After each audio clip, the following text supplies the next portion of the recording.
let's start guys. Gue udah ngomong ini kayaknya udah 5 kali, tapi welcome lagi ke Two Talks ya.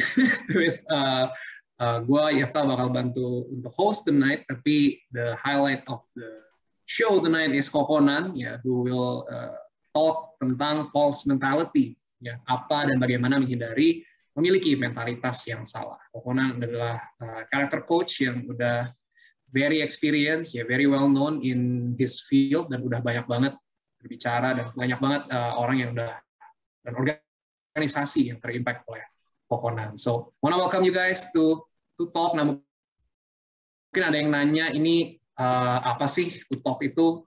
Nah, To Talk itu basically ada sebuah platform ya, atau forum buat kita share dan belajar ya, share dan be enlightened.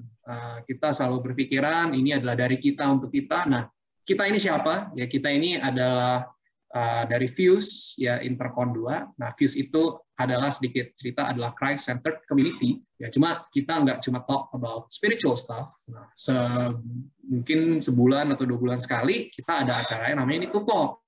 Ya, kayak webinar sih, cuma kita lebih talk about practical things. Gitu. Kita pernah talk tentang entrepreneurship, kita pernah talk tentang branding and marketing, dan tonight kita bakal ngomong tentang false mentality. Dan yang nggak kalah kerennya, kita selalu kedatangan ya, bukan cuma orang-orang yang memang di bidangnya itu expert ya, tapi juga orang yang kita udah kenal ya dari komunitas kita sendiri. Jadi kita tahu mereka ini adalah orang yang peduli, ya mereka adalah orang yang caring dan mau sharing apa yang udah mereka alamin, dan pengalamannya kita juga tahu pastinya udah real banget gitu. Jadi nggak cuma teori, nggak cuma textbook aja, tapi udah benar-benar dijalani. Jadi kita berharap ya bisa membantu kita semua di sini. Nah, agenda buat tonight very simple. Oops, pencet 2 kali, sorry.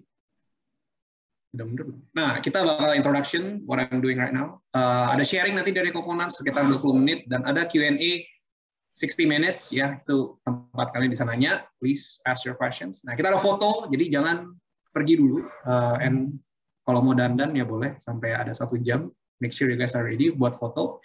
Setelah itu kita akan ada evaluation, feedback. Nah, ini juga nggak kalah pentingnya guys, karena kita bakal gunain ini untuk improve ourselves every time.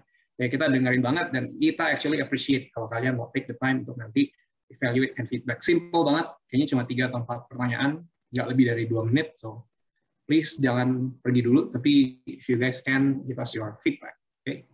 Nah, sedikit peraturan aja supaya ini semua smooth. Like I said, ada 20 menit sharing, 60 menit pertanyaan. Prepare your question, bisa nanya along the way di Slido atau di chat. Nah, kalau mau di Slido, bisa masukin ya ke slido.com, masukin kodenya, di situ kalian bisa jawab. Atau kalau kalian kurang kreatif kayak gue juga orang kurang kreatif, kayak semua ini yang desain, not me, ya ada tim desain gitu. Kalian bisa upvote pertanyaan yang udah ada gitu, kayak gue setuju nih, gue pengen ini dijawab, bisa di upvote di Slido guys, jadi naik ke atas dan itu bisa kita jawab nanti pas perlunya gitu. Oke, so without further ado, daripada lama-lama kayak kalian udah bosan sama gue, kita akan introduce our guest for tonight ya, speaker kita yang kece banget, jarang-jarang. Ini booknya mesti setahun in advance guys, bisa Kokonan join kita. Oke, so without further ado, Kokonan, welcome to Two Talks. Hai. How are you, Go? Ya, sehat, dahsyat hari ini. Rada padat hari ini, tapi energinya masih 200% buat sesi ini. Mantap nih. Jadi semangat juga ya. Thank you kok for coming, thank you for taking time-nya untuk bisa sharing ke kita dan mau ngajarin ya, dan berbagi tentang apa sih itu false mentality. Ya. Nah, tanpa berlama-lama, boleh Kokonan kalau ada yang mau dibagikan nih ke kita, baru nanti kita akan bertanya-tanya ya kok ya. Oke, boleh. Ya, thank you Yefta ya, teman-teman semua nih, para pengurus yang setia membuat sesi seperti ini, justru sesi-sesi yang sangat penting banget nih Karena kita nggak akan lepas dari menghadapi masalah-masalah kehidupan. Nah, kita ngadepinnya biasa nggak pakai otot, tapi pakai otak. Nah, ketika ikut seminar-seminar begini, ini otak kita akan di-upgrade, knowledge kita akan bertambah, sehingga ketika menghadapi masalah yang sama, ya, kita bisa lebih cerdas, kita bisa lebih berhikmat dalam menghadapinya. Ya, thank you yang udah pada join juga nih. Kalau nggak keberatan bisa open video, saya juga akan senang sekali ya kalau open video bisa ngelihat muka teman-teman semua nih, para pembelajar sejati ya. Ada teman-teman saya juga di sini beberapa nih ya. Nah, tadinya hari ini pengen santai aja sih, pengen bentuknya talk show aja, tapi aku kepikir mungkin 10-15 menit aku mau share sedikit ya di awal supaya lebih enak. Dapat di awalnya prolognya dulu nih. Oke, saya akan mulai aja langsung. Ya, false mentality. Sebelumnya kenalan ya, nama saya Fernando Conan. Saya seorang karakter coach, saya seorang trainer di bagian leadership, soft skills, dan terutama dalam area karakter. Makanya saya sering masuk ke perusahaan-perusahaan membina supaya orang-orang itu punya karakter yang bagus. Karena karakter yang bagus itu karakter yang bisa diandalkan, karakter yang bisa dipercaya, itu masih sangat langka sekali. Dan karakter itu dimanapun kita berada, itu akan sangat bernilai kok. Kita mau ditempatkan di Surabaya, karakter kita bagus, kita pasti akan berdampak di sana. Kita mau ditaruh di Jerman, kalau karakter kita bagus, kita akan kepake di sana. Intinya karakter itu bagus sekali. Nah, karakter kebagi jadi dua. Ada etika, ada etos. Ya, etika bicara moralitas, etos bicara totalitas. Dua-duanya harus bagus, nggak bisa salah satunya doang. Ada orang etikanya bagus banget, nggak pernah nyolong, tapi etosnya jelek sekali, nggak pernah on time, dikasih target ngeluh. Nah, atau kebalikan, ada orang etosnya bagus sekali, ya gigih, never give up, tapi nyolong ya, etikanya nggak bagus. Nah, itu jadi dua-duanya harus bagus nih kalau bicara karakter. Saya sering bilang, makin hari karakter kita harus makin better, bukan makin kayak monster ya. Karakter kita makin hari harus makin kuat, bukan malah makin kumat. Nah, hari ini saya dapat tema yang buat saya sangat penting sekali, yaitu tentang mentalitas. Mentalitas. Ya, nah saya akan sudah spotlight ya. Oke, sudah spotlight. Saya akan share screen-nya dengan virtual background ya. Saya harus sedikit oret-oret. Tunggu sebentar. Nah, ya. False mentality.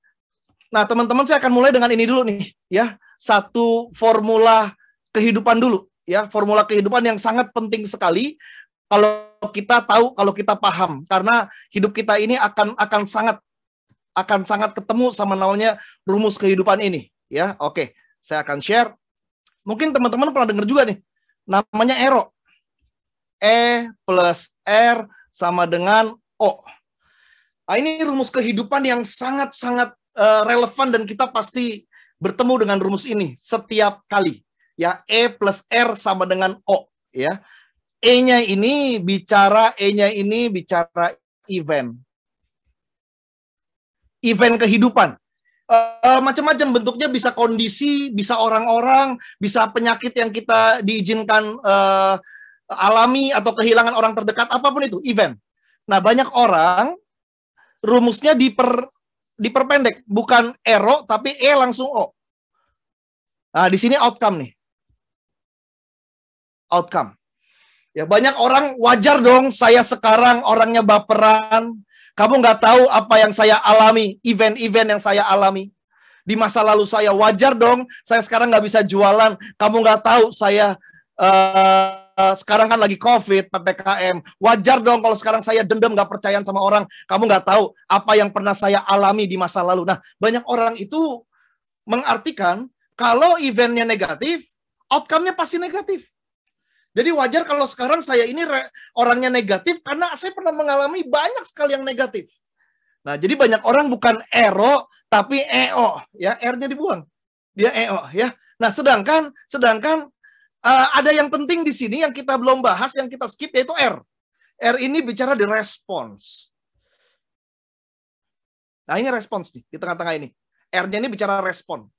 Kalau eventnya negatif, lalu respon kita juga negatif, ya, ini mah nggak usah ditanya, sudah pasti negatif. Customer jembelin, galak, kasar, kita nggak terima, kita kasarin balik. Udah pasti nggak akan beli, udah pasti outcome-nya nggak akan dealing terjadi.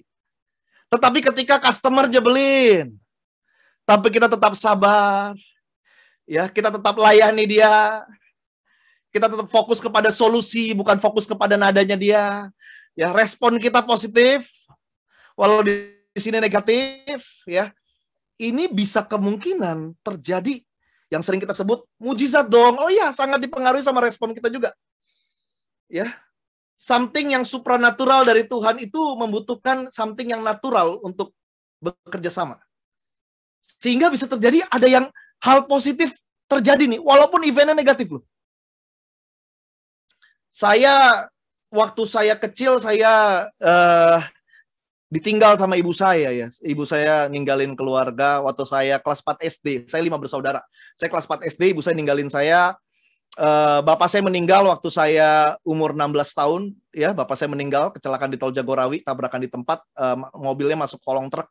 Jadi muka bapak saya hancur deh setengahnya deh. Ya, saya dari Jogja dipanggil ketemu mayat langsung. Saya nggak naik kelas 2 tahun. SD saya panjang 8 tahun ya. Setahun lagi wajib belajar saya kelar di SD ya. Saya SD 8 tahun. Jadi banyak hal-hal yang event-eventnya itu harusnya sih, ya harusnya sekarang saya punya akses, punya hak untuk nggak jadi orang yang positif, nggak jadi orang yang semangat karena saya bisa menyalahkan event yang terjadi. Tapi puji Tuhan, puji syukur, ada yang membedakan yaitu respon. Saya belajar untuk berespon benar, berespon benar, berespon benar, sehingga masa depan saya bersinar. Jadi teman-teman di tengah jalan ini nih, ya, karena 2022 nggak akan jadi tambah muda ya. Nggak akan jadi, karena saya udah ukur nih, tahun 2020 ada COVID, wah keadaan kok susah. 2021 tetap susah, udah ada vaksin. Berarti 2022 juga hawa-hawanya bakal susah. Memang nggak usah terlalu berlebihan berharap jadi gampang gitu. Kitanya yang harus jadi tambah kuat. Kitanya yang harus jadi tambah berilmu. Kitanya yang harus jadi tambah ya punya pengetahuan. Kitanya yang harus tambah secara iman makin percaya sama Tuhan. Itu dari kitanya, dari dalam. Takutnya yang kacau bukan di luar kita, bukan eventnya, tapi responnya yang kacau balau. Jadi event hanya pembenaran saja, jadi wajar dong saya berespon kacau, ya. Nah gitu teman-teman, jadi respon kita sangat menentukan, karena bisa jadi Anda akan bertemu event-event yang tetap sama. Anda yang suka selek sama orang tua, sama bos, sama pasangan, bisa jadi mereka tetap sama. Tapi respon kita, karena event itu uncontrollable, response itu controllable. Kita harus mengontrol yang controllable untuk menghadapi yang uncontrollable. It's the key. Ya. Nah, jadi respon ini sangat penting sekali. Respon ini bicara apa aja nih? Ya. Kokona nih, respon ini bicara apa aja? Bicara banyak hal respon ini. Salah satunya respon ini bicara, intinya respon kita harus excellent lah. Ya, harus excellent. Semoga tulisan saya terbaca ya. Excellent. Nah, bicara apa aja respon ini? Karaktermu harus excellent. Apalagi spiritualmu. Ya, karena kalau kita melibatkan Tuhan, berarti kita akan terkoneksi sama kekuatan yang daripada Tuhan. Dan keutuhan hanya bisa didapat di dalam Tuhan. Makanya buat saya selalu iman, amin, aman. Barang siapa beriman kepada Tuhan dan mengamininya, Tuhan pasti tolong, take control. Ya, tapi saya nggak mau bahas ke sana hari ini ya, spiritual. Apalagi yang harus excellent dalam ranah respon kita, mindset kita harus excellent. Kita bangun aset tanpa mindset rawan terpeleset. Seringkali bukan orang-orang yang salah, tapi mindset kita yang masih bermasalah. Seringkali bukan situasi yang tidak baik, tapi mindset kita lah yang masih harus diperbaiki. Banyak orang menghadapi situasi yang berbeda dengan mindset yang sama. Mindset dari masa lalu yang buruk, sehingga dia memulai hubungan yang baru dengan mindset terhadap pasangan yang lama. Akhirnya dia bilang, semua cowok sama saja. Karena kacamatanya, dia pakai kacamata yang lama. Saya bilang, jangan kotori masa sekarang dengan sampah-sampah di masa lalu. Ya, sampah itu bentuknya mindset. Cara pandang kita di masa lalu. Makanya kita harus melakukan intervensi terhadap pikiran-pikiran yang keliru. Pikiran-pikiran yang memperdayakan kita. Kita harus pakai pikiran-pikiran yang memberdayakan kita. Mindset, dan yang hari ini yang saya mau bahas adalah mentality. Mentalitas kita harus excellent. Ya, mentalitas kita harus excellent nih. Excellent mentality. Karena pembedanya di mentalitas kita. mentalitas. Nah, mentalitas perwujudannya adalah sebuah respon. Makanya false mentality akan tampak pada false response. Respon yang salah. Karena mentalitasnya salah. Nah, teman-teman, bicara mentalitas ini sangat luas. Saya akan batasi hari ini, saya nggak bahas mentalitas dari sudut pandang klinis. Skizofrenia, autis, ADHD, bipolar, ya, narsistik, saya nggak bahas itu. Ya, itu sudut pandangnya klinis, dibutuhkan terapis. Tapi saya bahas mentalitas yang sehari-hari nih. Yang sehari-hari, yang common, yang semua orang sangat bisa punya. Sangat bisa punya mentalitas ini. Ya, makanya saya bilang ini 3 mentality. Ini 3 mentality yang kita semua harus hati-hati. Ini 3 mentality yang kita semua harus hati-hati. Ya, 3 mentality yang kita semua harus hati-hati. Yang pertama, ini sering ada pada orang, ya. Yang pertama adalah self pity. Self pity. Kalau kita pengen maju hidupnya, pengen terobosan terjadi, ini 3 mentalitas jangan kita pelihara. Mentality jangan kita pelihara. Ya, jangan kita pelihara. Yang pertama adalah self pity. Self pity simpelnya keadaan jelek diresponi dengan jelek. Bos gue jahat tuh kan, heran gue. Ada bos kayak begitu, kelewatan banget sih. Emang gue sial. Emang gue apes lah itu ya. Keadaan buruk diresponi dengan buruk. Self pity. Sehingga hidupnya akan semakin terpuruk. Semakin terpuruk. Nah, dia akan bermain victim nih. Bermain mentalitas korban. Merasa menderitanya berlebihan. Akhirnya jadi blaming, menyalahkan. Apa-apa disalahin sehingga hidupnya mudah dikalahin. Nah, ini orang-orang yang self pity. Mentality, ya, yang cenderung menyalahkan. Mentalitas korban. Saya bisa lu self pity karena saya punya masa lalu yang nggak oke juga, ya. Ya, nggak oke juga. Saya bisa berself pity ria. Berself pity ria. Tapi saya nggak memilih, ya, saya nggak memilih itu. Ya, karena nggak ada bagusnya sih. Cuman banyak orang kenapa dia senang bermain mentalitas korban? Karena dia jadi nggak usah bertanggung jawab sama hidupnya. Dalam artian wajar dong saya sekarang seperti ini. Sangat wajar kan? Nah, saya buka dulu self pity. Yang kedua adalah insecurity. Insecure. Yang ketiga adalah mediocrity. Ya udahlah, begini aja lah. Mungkin hidupnya baik, tapi bukan yang terbaik. Musuh dari yang terbaik adalah yang baik. Ya udah begini aja. Ya. Padahal Tuhan pengen kita mencapai potensi yang terbaik. Nah, dibutuhkan harga, ya. Hasil yang terbaik dibutuhkan proses yang terbaik. Dan proses yang terbaik pasti pengorbanannya juga harus yang terbaik, ya. Makanya saya sering bilang berhasil masalah waktu, tapi berproses setiap waktu. Jangan sedih kalau belum berhasil.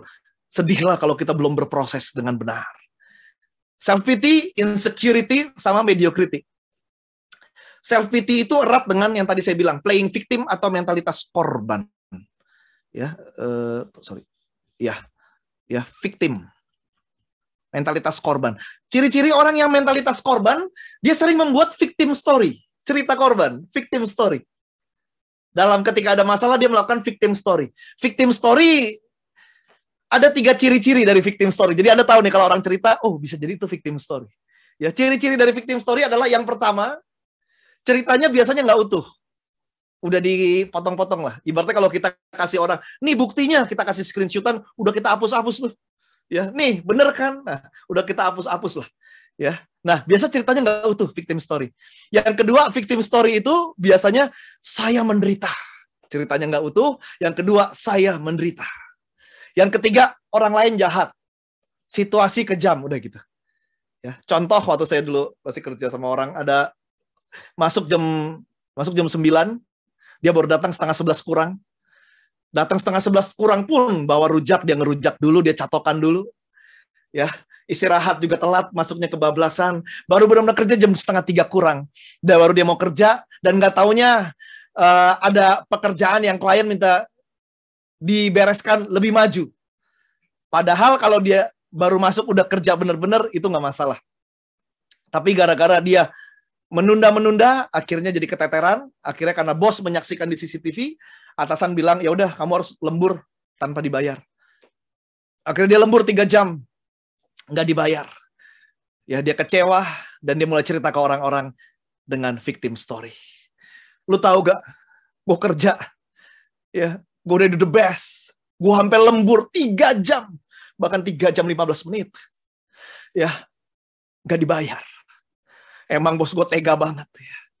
Gue udah the best, ya. Gue capek, gue juga punya keluarga itu ya. Akhirnya akan bercerita saya menderita, orang lain jahat. Ceritanya nggak utuh. Dan orang iba. Soalnya kalau ceritanya yang utuh kurang heroik gitu ya. Lu tahu gak?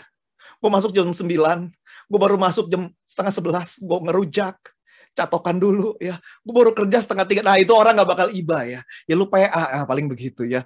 Lu nya yang salah. Nah banyak orang seneng victim story tuh. Ya. Nah kenapa orang seneng bermain victim? Karena udah ketagihan. Soalnya kalau dia kuat, nggak bermain victim, dia kehilangan sesuatu yang dia nikmati, yaitu belas kasihan dari orang lain. Ya ampun, I feel you, man. I feel you. Oke, semangat ya. Semangat, emang hidup ini gak gampang. Dia ketagihan itu. Dia ketagihan itu. Makanya saya bilang, playing victim nggak ada rumusnya untuk membangun mentalitas yang kuat di tengah keadaan gawat. Ya, kita harus punya mentalitas yang kuat. Stop playing victim. Ya, self-pity harus dilawan dengan positivity. Ini bukan toxic positivity yang positif yang menyangkali keadaan ya. Bos marah, bos nggak marah, bos hanya bernyanyi. Nggak, ya marah gitu. Ya, di sini positivity artinya itu kita tahu keadaannya mungkin negatif. Tapi kita pandang dari sisi positif supaya mood kita tetap baik dan kita cari solusinya. Bukan menyangkali keadaan. Punya utang sama orang, ya kita percaya. Ya, semua orang pasti dicukupi Tuhan. Ya, utang harus dibayar lah. Ya, jadi ini positif yang positivity, berkata positif, berpikir positif, mengambil hikmah positif dalam situasi yang terjadi. Ya, tanpa pengalaman yang saya alami di masa lalu, ini nggak ada kekuatan sebesar ini. Ya, without that past, nggak ada dispression gitu loh. Ya. Yang kedua adalah insecurity.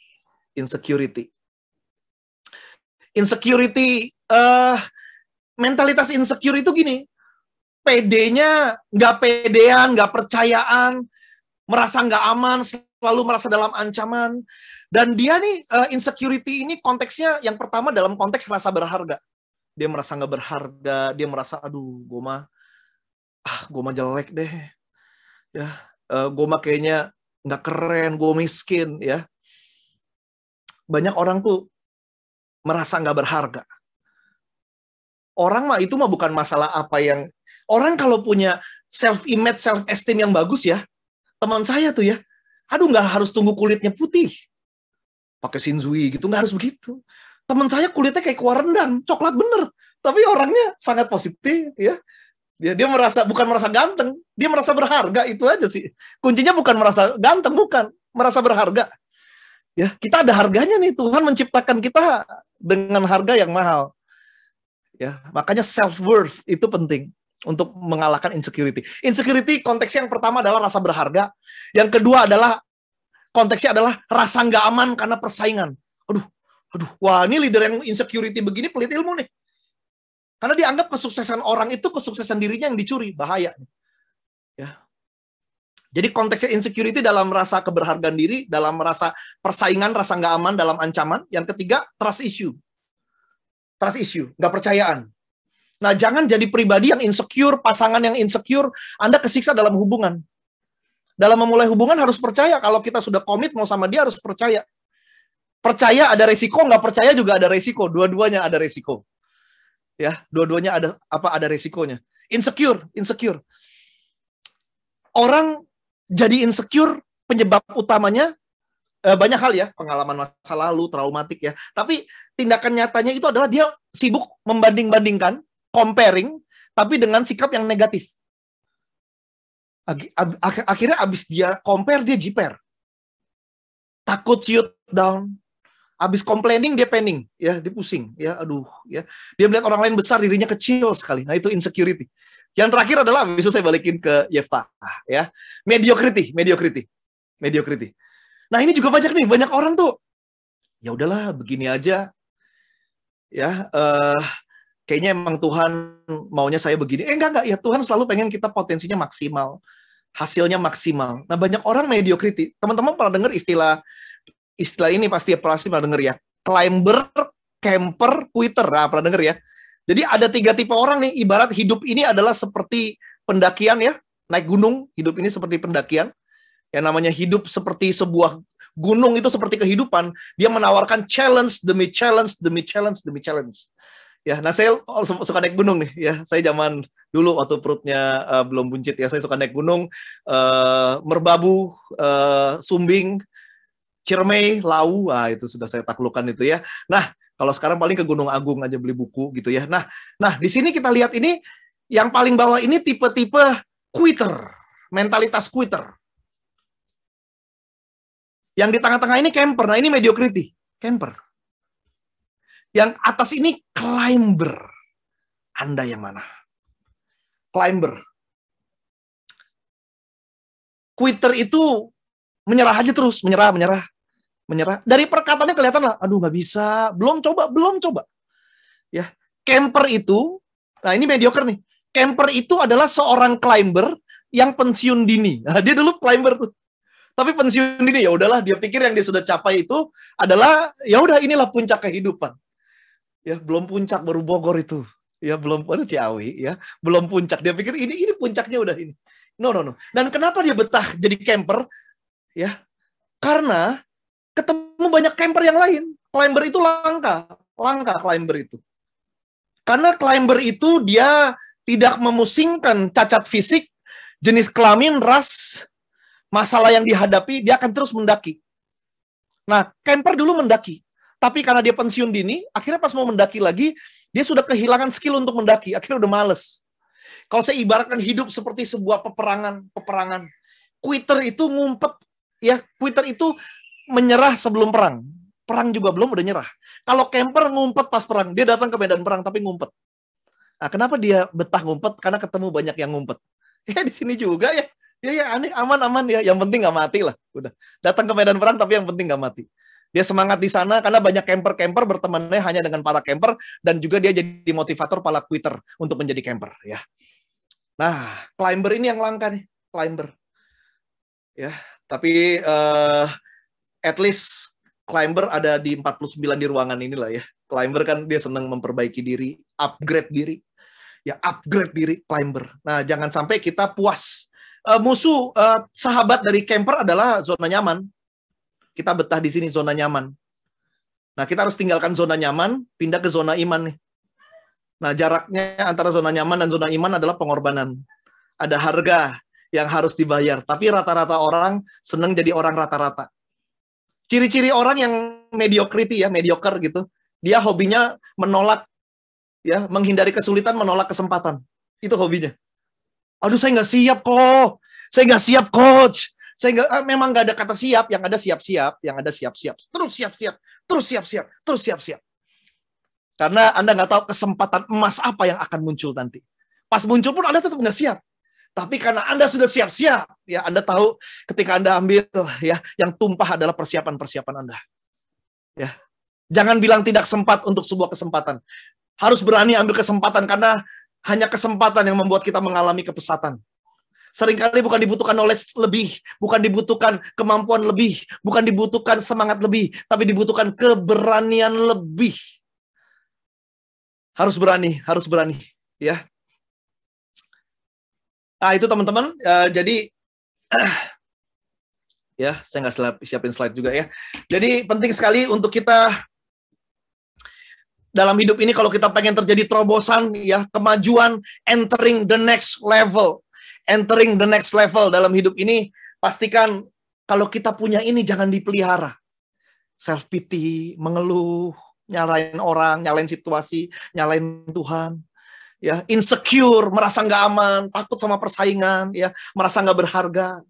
Mediocrity, ya udahlah begini aja udah cukup, ya, kayaknya ya udahlah, no. Ya, mungkin Anda cukup, tapi nggak bisa. Kan kita nggak tahu ya, harusnya sih semua pengen menikah ya. Semua pengen menikah ya. Jadi Anda itu jadi lebih baik sebenarnya bukan buat Anda, buat orang-orang yang harus Anda berkati lebih lagi, dan itu bisa dilakukan ketika Anda jadi lebih baik. Banyak orang soalnya salah pemikirannya. Aduh coach, saya mah nggak suka pakai parfum. Ya, saya training nih, manggilnya kan coach ya. Aduh coach, saya mah nggak suka pakai parfum coach. Saya suruh orang service excellence salah satunya terkait aroma badan. Ya harus pakai parfum. Ya, aduh coach, saya mah nggak suka pakai parfum, saya nggak suka wangi-wangian. Iya, kamu nggak suka wangi-wangian, customer nggak suka bau-bauan kan gitu ya. Intinya kita pakai parfum itu bukan buat diri kita, buat orang. Tujuan kita dressing, ya dress up dengan proper ketika datang ke meeting, bukan buat kita, buat orang yang kita hargai, ya kita buat dia, kita anggap dia berharga, makanya saya menghargai dia dengan pakaian yang saya pakai. Sama, kita upgrade diri kita. Oke lah kalau saya nggak perlu begitu, saya cukup begini. Tapi orang lain yang bersama dengan Anda, mereka butuh Anda yang versi lebih baik lagi, walaupun nggak terucap ya. Itu aja, Yefta, saya kembalikan, silakan digodok lagi. Oke, thank you banget Coach Conan. Ya. Gila, kayak tertohok berkali-kali pas dengerin. Kayaknya, waduh, false mentality gue banyak juga ya. Tapi hopefully ya tadi ya, bukan berarti kalau kita punya, Conan bilang, kalau kita punya false mentality, bukan berarti hidup kita salah. Ya kan? Yaitu gimana respon kita sekarang. Ya kan? Kita udah dikasih tahu apa yang salah nih di hidup kita. Dan what's your response? Ya kan? What's your action? Apakah kalian, ya kita semua di sini mau ya udah, atau kayak Conan bilang tadi, kita mau jadi excellent, ya kan? Yang hopefully itu yang bisa kita responi ya di malam ini. Jadi thank you banget Coach Conan, 3 false mentality yang udah di-share. Nah, untuk meresponinya, aku yakin nih pasti teman-teman di sini punya banyak pertanyaan, ya nggak? Mungkin pertanyaannya ada yang spesifik banget, kayak mungkin di kantor, di keluarga, di relationship, apa yang lagi dialamin, gimana nih, aku harus respon gimana nih, supaya nggak ada false mentality. Atau mungkin secara general juga ada, it's okay, please disampaikan, ya by chat, by Slido, kita masih open, along the Q&A ini, yaitu next phase-nya kita ya, aku akan bawa pertanyaan-pertanyaan itu ke Conan nih, untuk bisa bantu kita jawab, gitu ya. Mungkin ya, Coach Conan ya. So, ya guys, please go to Slido lagi, mungkin boleh di-share di chat juga ya, untuk link dan kodenya, bisa nanti teman-teman sambil ngisi. Nah, sebelum lama-lama ya, Koya nih, aku mungkin langsung tanya aja nih, banyak sih yang nanya false mentality itu apa, tapi kan kayaknya kita udah cukup tahu ya sekarang. Nah, yang menarik juga nih ditanyain, gimana kita identifikasi kok adanya false mentality itu? Apakah harus sendiri atau mungkin ke orang lain, atau gimana ya biasanya ya, the best way gitu? Karena mungkin kadang kita di dalam kan nggak ngerasa ya, kayak kita nggak bisa lihat gitu ya, atau gimana ya caranya kok? Iya. Jadi untuk kita mengidentifikasi, saya suka pakai bahasa cermin ya. Ya, kita butuh cermin. Ya, cermin kita itu yang pertama adalah tentu diri sendiri. Makanya ketika me time jangan cuma nonton Squid Game ya, jangan cuma nonton drakor apapun itu nggak apa-apa. Tapi dalam me time kita juga harus ada waktu-waktu yang berkualitas ke arah ya perbaikan diri. Ya, perbaikan diri. Jadi ada yang namanya hidup ini ada 3 area nih. Yang pertama itu disebut private life. Private life artinya kehidupan kita itu bukan bicara hanya menyendiri, bukan. Private life itu kehidupan yang kita nggak open public aja. Bisa jadi kita sama pasangan kita, bisa jadi kita sama keluarga kita, atau pokoknya private life lah ya, hidup privat saya. Nggak semua orang kan ngebuka. Yang kedua ada public life. Public life itu adalah kehidupan yang kita tebar-tebar mungkin di sosmed, atau semua orang boleh tahu lah, nggak ada ditutupi. Nah, itu semua orang punya, tapi ada yang ketiga yang orang harus bangun, karena nggak semua orang kasih waktu buat yang ketiga, yang disebut deep inner life. Private life, public life, yang ketiga adalah deep inner life. Deep inner life itu bicara me time tadi. Kehidupan terdalam, tapi deep inner life itu konteks me time-nya adalah introspeksi diri. Ya, kita berkoneksi sama Tuhan, ya. Kita berdoa. Nah, kualitas daripada deep inner life kita akan mampu memonitor kualitas daripada private life kita sama public life kita. Ada yang salah nggak ya di public life saya, di private life saya? Maka kita butuh deep inner life. Kita harus punya introspeksi, kita harus punya self evaluation. Orang Jepang bilangnya kaizen, self kaizen, perbaikan diri. Ya, perbaikan diri, introspeksi. Nah, itu yang cermin pertama adalah diri sendiri. Jangan sampai diri kita sendiri tuh tumpul dalam mengevaluasi diri kita. Waduh, ya karena yang tahu kekurangan kita tuh kita sebenarnya. Jadi jangan sampai tanya hati nurani kita lah. Nah, hati nurani itu bersuara ketika kita tenang. Seperti detik jam nih, saya nggak bisa dengerin detik jam saya karena saya lagi ngomong. Tapi kalau malam mau tidur tuh cetek, cetek, cetek, kenceng sekali dia. Nah, itu hati nurani. Nah, banyak orang hidup bukan mendengarkan hati nurani, tapi hidup hanya menuruti ego. Barang siapa hanya menuruti ego, dia akan sering jadi bego. Ya, nah hati nurani penting nih, hati nurani. Nurani ngomong apa ya? Nah, nurani ini kan tempat Tuhan bicara nih. Dia akan memberikan kita introspeksi. Ya, itu cermin yang pertama diri sendiri. Lewat hati nurani yang Tuhan taruh di kita. Ya, dan itu hanya ada pada manusia. Jadi jadilah manusia seutuhnya.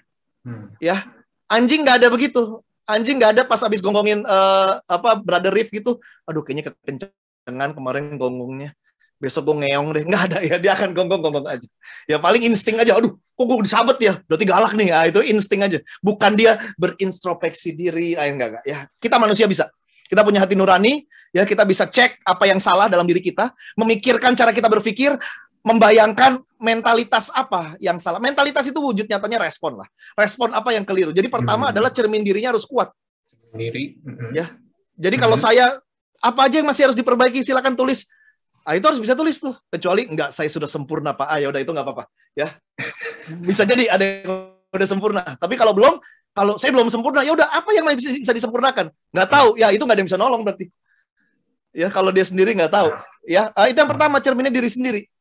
Yang kedua, cerminnya adalah orang lain. Orang lain, khususnya orang-orang dekat. Tapi kenapa orang-orang dekat kapok jadi cerminnya kita? Karena pas kita dievaluasi, kita sensi. Pas kita dievaluasi, harusnya terima kasih. Kita dievaluasi sensi. Kita malah defend. Kita malah jawabnya nadanya tinggi. Akhirnya orang kapok evaluasi kita. Ngapain? Kan ribut ya. Siapa sih yang suka ribut? Males. Akhirnya kita kehilangan harta berharga, yaitu masukan-masukan dari orang. Ya, kalau Anda tahu Salomo atau Raja Sulaiman, ya, dia bilang begini: cintailah teguran, kejarlah didikan, terimalah nasihat. Kalau enggak, kau akan mati. Mati akhirnya tidak bertumbuh gitu. Nasihat, teguran, didikan, cari, kumpulin itu. Ya, jadi yang kedua adalah orang lain. Ya, orang lain wujudnya orang-orang dekat, sahabat. Makanya miliki sahabat bukan yang menghambat ya, tapi sahabat yang bisa bikin kita jadi mau bertobat ketika kita salah. Bukan sahabat yang hanya membenarkan kita, tapi sahabat yang bukan yang membenar-benarkan kita, yang mau membenarkan kita kalau kita salah. Yang benar seperti ini. Saya selalu belajar, orang boleh evaluasi saya dengan gaya apapun. Mau nadanya kasar, nggak apa-apa. Yang saya tangkap adalah message-nya. Banyak orang kan mempermasalahkan tuh, orang kalau tegur ya nggak boleh begitu dong, yang ideal dong. Ya orang punya, nggak semua orang terlatih lah cara menyampaikan evaluasi dengan benar. Banyak orang yang terbatas tapi maksudnya baik. Anda tangkap message-nya aja. Ya, yang itu kalau saya nggak harus atur. Kalau ngomong nadanya jangan teriak-teriak, nggak apa-apa deh mau teriakin, yang penting message-nya benar saya ambil. Ya, jadi cermin kedua adalah orang lain ya. Orang lain. Cermin ketiga adalah pengalaman hidup. Ya, lewat pengalaman hidup lalu Anda pandang, waduh, ya kok saya responnya demikian loh, kok Anda lihat dampak dari pengalaman hidup. Kok hubungannya begini? Anda cek. Jangan langsung salahin mereka. Tunggu, respon saya ada yang salah gak nih? Dari pengalaman hidup itu bisa jadi cermin juga. Oh iya, saya responinnya terlalu self-pity nih. Ya. Itu dari pengalaman hidup bisa jadi cermin juga. Pengetahuan juga bisa jadi cermin juga. Saya bagiin kayak tadi, walaupun singkat, nah itu Anda bisa berasa nih, saya begitu kan? Kalau iya, itu kan kuncinya self-awareness, sadari. Ya, sadari, habis itu kita ubah. Ya, kita ubah. Ya, itu. Wow. Thank you banget, Coach Conan. Very, very complete answer ya. Jadi ada 3 cara buat kita refleksi. Dan yang terpenting sih mau take time ya. Berarti tahu take time untuk antara sendiri, take time ngomong, atau take time mikirin pengalaman hidup kita. Karena seringnya kita ngisi waktu kita terus ya dengan full sampai nggak punya waktu. Yes.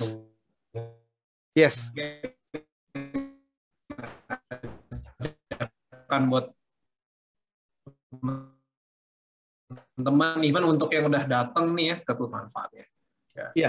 By the way, teman-teman bisa ke Slido lagi ya. Di Slido juga bisa di vote. Nah, ini ada pertanyaan yang di vote paling tinggi nih loh, naik terus. Ditanyain, bagaimana kita tidak menyesalkan masa lalu dan bagaimana kita move on. Ya. Nah, ini move on-nya nggak tahu apakah romantically move on, atau mungkin banyak yang baper dan galau ya, which is aku juga pernah gitu ya. Oke. Nah ini gimana nih caranya how to not nyesel dengan masa lalu, dan bagaimana caranya move on dari masa lalu kita? Oke. Ya, oke. Pertanyaan yang bagus sekali. Jadi teman-teman tadi yang pertama saya mau himbau lagi. Jadi jangan sampai kita punya waktu banyak untuk private life sama public life, tapi nggak pernah punya waktu untuk deep inner life. Ya, itu penting sekali karena di situ terjadi evaluasi diri. Kalau tadi ditanya mana yang the best way untuk kita bisa sadar ya tentang false mentality kita, the best way adalah gabungin ketiganya. Cari orang yang bisa kasih kita masukan, punyalah evaluasi diri, sadar terhadap pengalaman yang terjadi, kita beresponnya seperti apa, lalu belajar. Ilmu-ilmu akan membuat kita jadi punya cakrawala lebih luas. Sehingga kita tahu, oh, ilmu yang benar membuat kita menyadari pikiran yang salah, mentalitas yang salah, karena kita punya ilmu yang benar. Tanpa ilmu yang benar, kita nggak tahu, oh itu salah toh. Ya? Yeah. Oke, yang kedua, yang kedua, yang ini tadi ditanya tentang masa lalu ya? Iya, gimana nggak menyesal masa lalu, dan gimana caranya kita move on nih, Coach? Iya.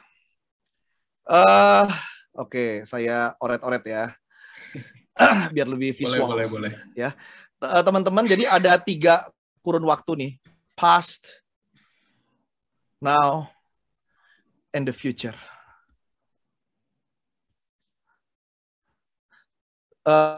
Sadari kehidupan nyata Anda di sini doang. Kehidupan nyata Anda cuma di sini. Saya tahu akan ada banyak luka, hal-hal pahit yang mengecewakan di sini. Ini banyak. Tadi ini event ya, event. Ya, event yang terjadi banyak yang buruk-buruk. Ya. Jadi penting sekali untuk kita gini, kita harus sadari bahwa pikiran yang kita bawa, perasaan yang kita bawa itu sudah membawa kita. Saya nggak tahu kalau apakah Anda merasa puas dengan keadaan sekarang gitu. Takutnya merasa saya fine saja. Oh ya udah, kan susah ya kalau orang merasa fine saja, positif saja, bagus-bagus saja, berarti kan orang itu nggak akan berubah ya. Kecuali kita merasa saya tahu ini nggak baik sebenarnya. Saya tahu gara-gara ini saya menderita. Itu kalau kita tahu bahwa hal yang kita pelihara ini sebenarnya nggak oke nih. Ya, ini nggak oke sebenarnya untuk kita pertahankan karena banyak orang memandang masa sekarangnya dengan pengalaman masa lalunya nih. Dia pandang dengan ini. Sehingga dia memandang masa depan itu pasti negatif lah. Makanya akhirnya hidupnya very pesimis. Pesimis itu dia akan powerless. Powerless itu no power and less. Ya nggak ada tenaga. Nah, kita harus jadi orang yang optimis. Ya. Salah satu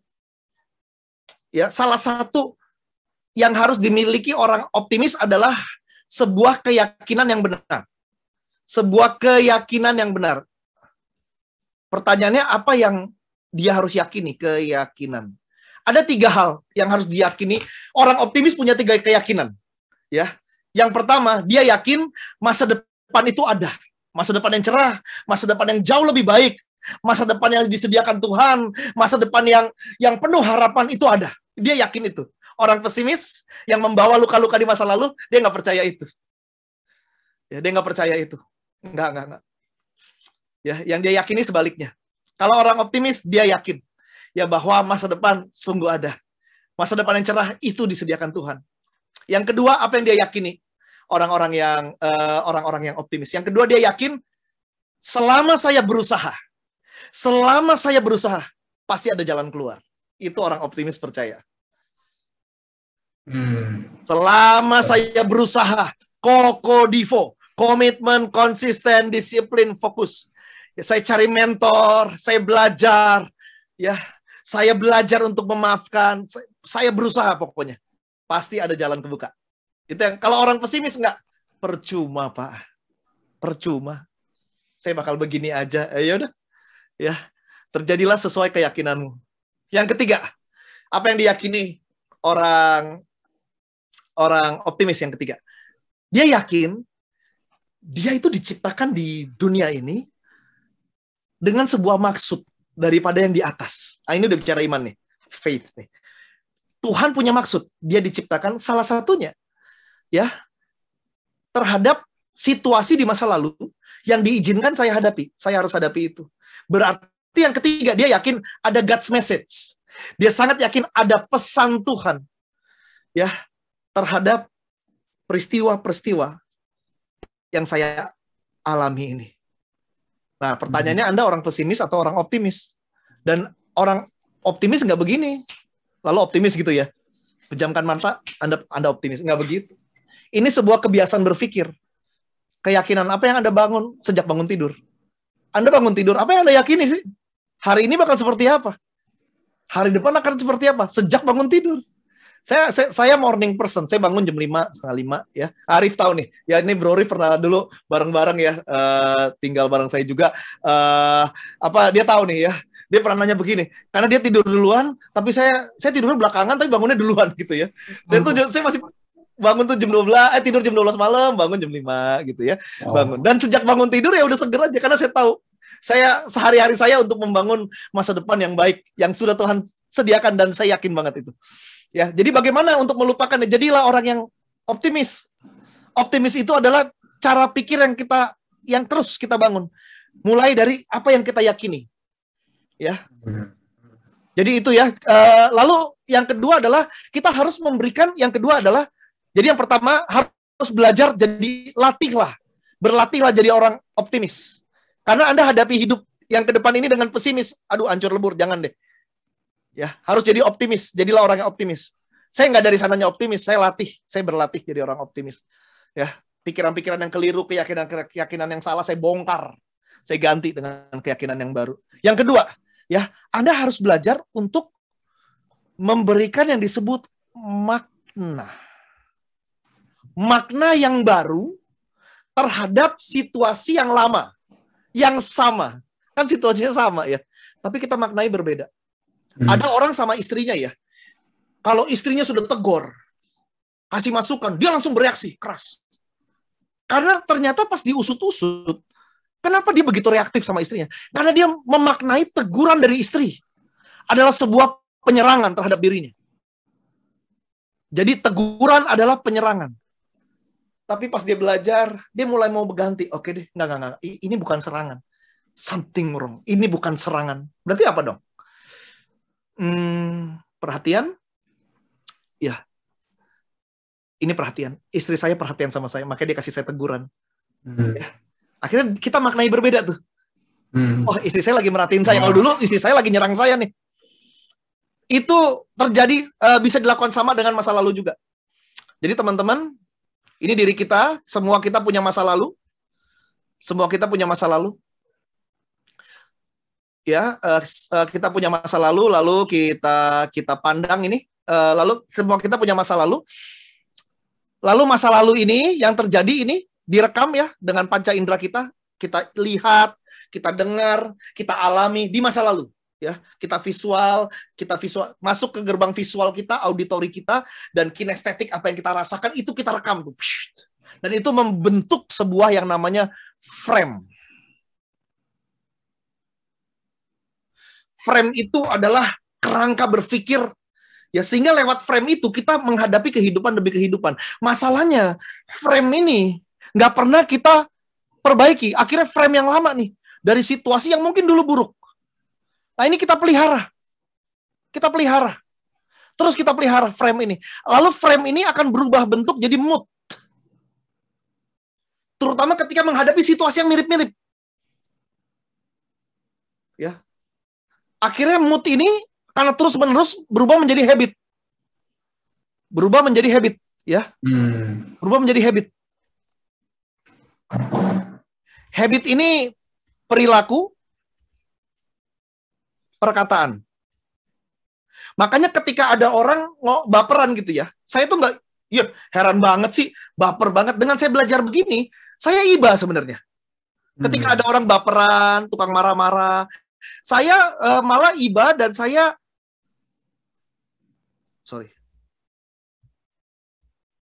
kehapus ya. Saya malah iba ketika ini frame tadi, ini masa lalu ya. Ini masa lalu, lalu di sini tadi ada frame-nya pikiran. lalu ini jadi mood, ya, lalu ini menjadi respon habit dia, habit. Nah, habitnya ada yang tukang marah-marah, baperan, ya. Ketika ada orang demikian, saya tuh lebih ibanya bagaimana? Saya percaya pasti ada sesuatu di frame dia yang dia miliki sehingga dia jadi begitu, dan ini berasal dari sini. Saya lebih tertarik apa yang dia alami sebenarnya di masa lalu, ya. Karena mungkin kalau kita mengalami yang sama, mungkin kita lebih parah dari dia, mungkin. Cuman kita nggak alami aja apa yang dia alami. Saya lebih saya lebih cari tahu kenapa. Nah, tugas kita adalah, teman-teman, kita harus mencari tahu cara pandang macam apa, kerangka macam apa yang saya bawa dari masa lalu. Ya. Nah, ini kita memaknai masa lalu nih menjadi sebuah frame yang kuat ini yang kita hidup sampai sekarang. Ya, nah tugas kita adalah yang tadi saya bilang, ini hanya bisa, nggak tahu kalau teman-teman mungkin pusing atau enggak ya. Tugas kita adalah nih, ini kan manusia punya cara pikir, frame tadi ya. Cara berpikir. Nah, tugas kita sebagai manusia adalah kita harus mampu keluar sejenak filosofis nih dari diri kita untuk memandang, kok gue mikirnya begini ya? Untungnya apa gue mikir begini? Untungnya dari dendam apa sih? Untungnya dari kecewa apa sih? Nggak ada sama sekali untungnya. Dan kita lihat, perlu gak sih begitu? Kalau saya begitu, ntar anak saya jadi kecewaan juga, orang yang nggak bagus nih, karena saya harus jadi teladan. Kita memandang frame apa yang salah, cara pikir apa yang salah, kasih makna yang berbeda. Oke, bukan orang itu menyakiti saya, tapi orang itu membantu saya untuk bertumbuh, ya, jadi pribadi yang lebih dewasa. Nah, makanya akhirnya frame-nya bukan jadi frame sakit hati, berubah jadi frame komedi, misalnya ya. Lucu juga ya, saya udah sebaik ini bisa diselingkuhin loh. Kita malah bisa tertawa, dan thank you banget Tuhan. Gara-gara nih orang selingkuhin, saya dapat pasangan yang jauh lebih baik Tuhan. Ya, wah, kita malah tertawa melihat kejadian itu, karena kita memaknai itu berbeda. Tapi ada orang, walaupun udah dapat yang terbaik, tetap dendam. Karena dia nggak memaknai yang baru terhadap situasi yang lama, ya.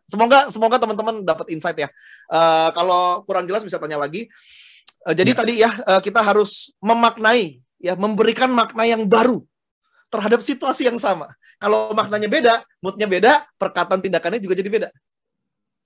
Wow, thank you banget Coach. Itu benar-benar nggak cuma kita orangnya gimana, pengalaman apa, tapi ada choice dan ada decision ya yang kita bisa make justru. Ya kan, dan mungkin juga nggak kayak tadi Coach, nggak instan ya, nggak oke abis dengar ini tuh talk semalam doa atau malam mikir self reflect ya, oke terus besok udah berubah jadi Yefta yang sangat positif dan mentalitinya udah right gitu ya. Tapi mungkin enggak ya, karena mungkin next day-nya ada lagi, lagi ya kan, itu something yang constant ya kita mesti lakuin. Apakah bisa berubah langsung? Ya langsung dalam artian begini, karena Anda baru belajar mungkin Anda komit lalu besok bagus. Tapi apakah besoknya lagi pasti bagus? Tergantung komitmen Anda sebenarnya. Karena mentality, mindset, karakter, emotion, itu semua itu dinamis. Dulu karakter bagus, sekarang bisa jelek. Jadi nggak ada tuh, saya sudah bagus pikirannya. Ya, tunggu dulu besok seperti apa. Ya, jadi itu kita makanya harus dipelihara, di-maintain ya. Begitu, nggak ada yang instan. Benar-benar. Kayak Coach juga tadi sempat bilang, jangan lihat result ya, tapi progress. Progress. Jangan protes. Proses progress ya. Oke, semoga teman-teman juga bisa ngambil itu ya. Dan ini udah ngejawab juga tadi, gimana caranya kita nyadarin false mentality di orang lain. Gitu. Nah, tadi kan kita kenal dia, kita cari tahu kenapa dia mikir gitu. Apa yang terjadi di hidup dia. Something yang mungkin kita udah males ya, langsung ngejudge, oh dia emang orangnya gitu. Nah, tapi Coach tadi udah jelasin juga ya, jawab pertanyaan itu ya. Oke. Nah, ini ada another lagi nih, Coach, yang burning question juga ya.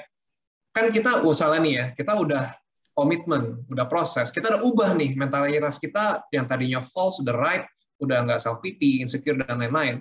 Tapi gimana kita menyikapi kalau orang-orang udah mencap diri kita nih? Artinya udah ngomongin reputasi. Wah, Yefta ini udah dikenal sebagai orang yang negative thinking, orang yang udah suka marah, orang yang udah down banget. Tapi aku udah berubah. Nah, itu gimana buat supaya orang juga tahu gitu loh, aku udah berubah. Ya, aduh, saya tulis lagi nih biar nggak apa-apa ya. jadi nangkep visualnya. Ya, biasa ngajar soalnya. Ya, nah, jadi teman-teman, kita harus tahu dalam hidup ini ada yang namanya sesuatu yang dalam kendali, controllable, sama ada area luar kendali. Dalam apapun yang kita hadapi, apapun itu yang kita hadapi ya, misalnya kita dalam apapun yang kita hadapi nih, kita menghadapi sesuatu, ini ada nih, ada area dalam kendali, ada area luar kendali. Ya, ada area apa yang kita bisa kendalikan. Sama tuh, ya. Orang melabel kita. Itu luar kendali loh, ya.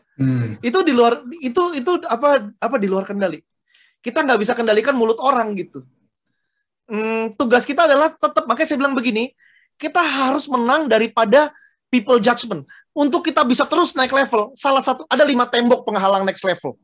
Salah satu temboknya adalah people judgment. Kalau kita nggak bisa menang sama people judgment, capek. Anda naik, orang ngomongin, Anda stres. Anda naik, orang-orang ngomongin di belakang, Anda pusing ya. Kita harus menang daripada people judgment. Anggap aja judge kidding ya. Itu orang ngejudge ya. Banyak orang ya ngejudge kita. Kalau orang ngejudge kita buruk, itu bukan lagi menceritakan kualitas kita, tapi lagi menjelaskan kualitas dirinya. Bukan lagi ngomong siapa kita, tapi dia lagi ngomong siapa dirinya. Jangan terganggu, dia lagi ceritain dirinya sendiri. Tetap maju. Jangan stop berkarya hanya karena orang ngeremehin Anda. Jangan stop berbuat baik hanya karena orang ngegosipin Anda. Jangan stop untuk melakukan, memberikan yang terbaik hanya karena sekeliling Anda ngomong-ngomong yang gak baik. Karena kalau kita terus melakukan yang terbaik, kualitas Anda akan terus naik. Nah, dalam kendali apa? Mood Anda itu dalam kendali Anda. Makanya ketika terjadi situasi, apa yang Anda fokuskan? Fokusmu ada dalam kendalimu. Di tengah COVID, orang yang menderita, orang yang stres, yang lihat apa yang dia fokuskan. Anda fokus ke berita-berita apa yang Anda fokuskan? Ya.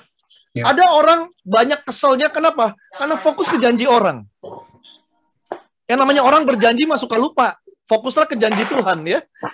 Fokuslah ke janji Tuhan, bukan ke janji orang. Tuhan itu kalau berjanji pasti ditepati. Dan orang yang melanggar janjinya kepada kita sama sekali tidak akan menghanguskan janji Tuhan yang besar buat hidup kita. Fokus ke janji Tuhan. Ya, Tuhan punya rencana. Jadilah orang yang optimis di dalam Tuhan. Ya. Jadi, kalau orang, gimana ya? Kita mau berubah, tapi orang ngomongin. Gimana tuh? Ya gimana ya? Perubahan kita harusnya sih unconditional ya, tanpa syarat ya. Jangan sampai kita berubah tapi pakai syarat. Saya berubah, tapi kalian dukung ya. Saya berubah, tapi kamu ngomong yang positif ya. Saya berubah, tapi kamu jangan ceng-cengin ya. Nggak, ini berubah jangan nanggung gitu. Kalau berubah, ayo berubah aja. Berubah ya. Berubah aja. Koko-divo aja. Komitmen, konsisten, disiplin, fokus. Nggak harus orang itu ngomong yang baik ya. Ya itu kan idealnya. Tapi kalau yang ideal nggak terjadi, tetap aja. Do the best. Lakukan yang ada dalam kendali kita. Yang controllable, yaitu ya perubahan itu sendiri.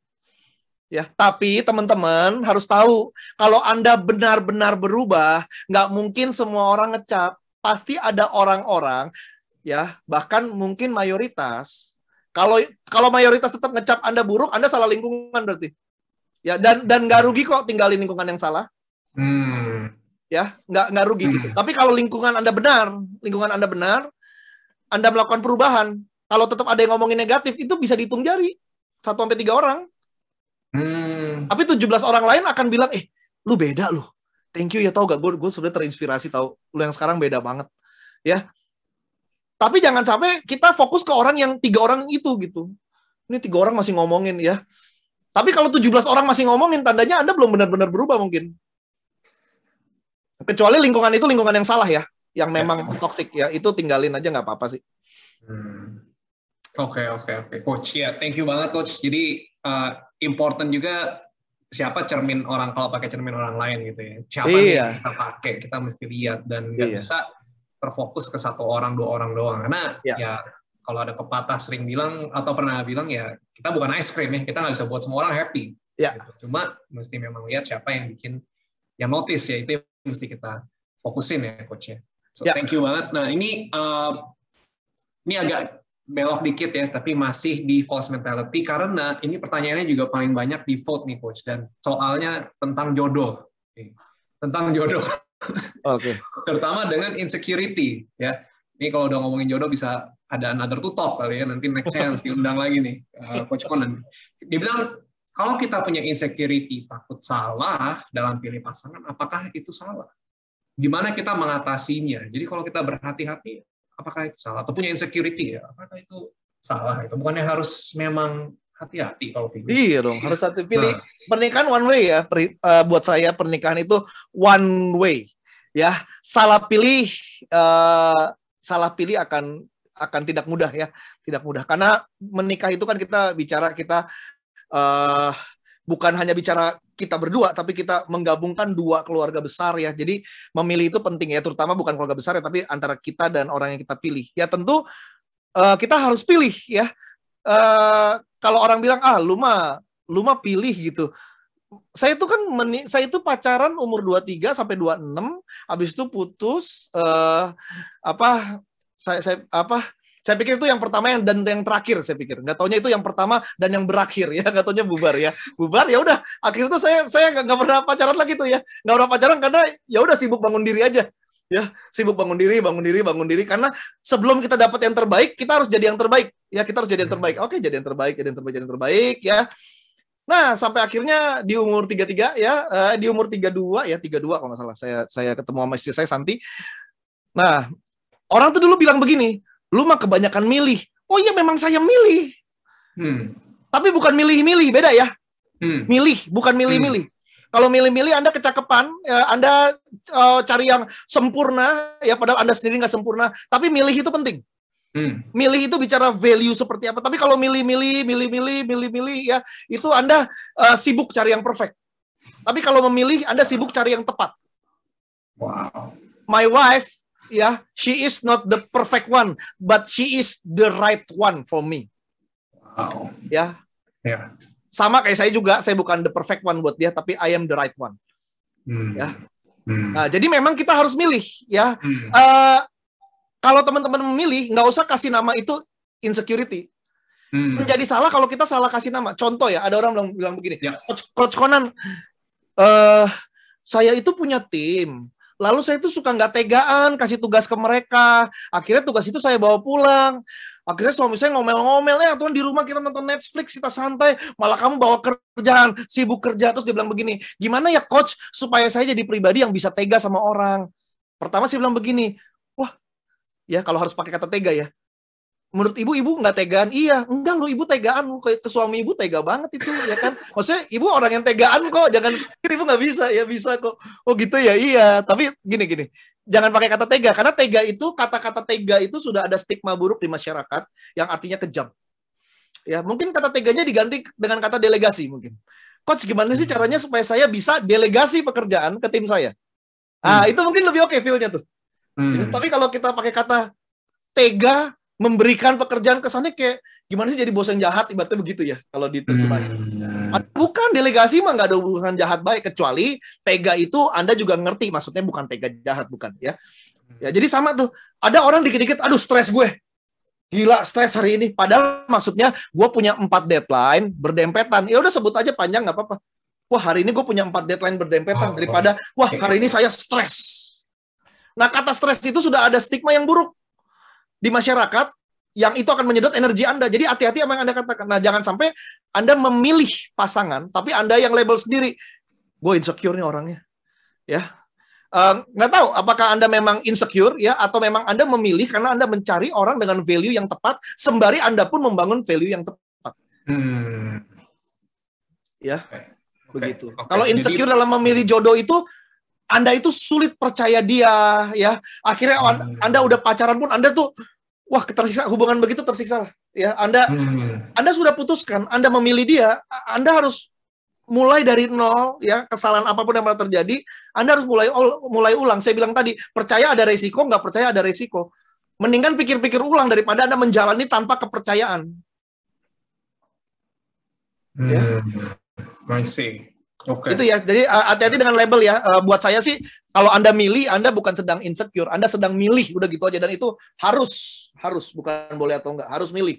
Oke. Iya, jadi penting banget kita nge-frame ya, berarti ya, kita prosesnya ini apa, ya kan? Iya, jangan salah pilih simbol kata, karena itu akan berpengaruh kepada mood kita, ya, akhirnya kita feeling guilty atau merasa salah, gitu-gitu. Ya. So nggak apa-apa guys yang masih memilih pasangan ya, bukan berarti nggak ada yang cocok atau gimana. Ya memang mungkin belum ketemu yang tepat ya, belum ketemu yang sama value-nya tadi, the right one ya. Mungkin perfect one juga nggak akan ketemu, but it's okay to be waiting for the right one, sambil kita tadi Coach Conan bilang membangun diri sendiri juga ya kan. So makin dekat ke yang cocok ya Coach Conan ya. Ya. Oke, nah mungkin balik lagi ya ke false mentality. Ini ada juga yang nanya, kalau false mentality adalah tadi ya ada self pity, insecurity, dan juga mediocrity.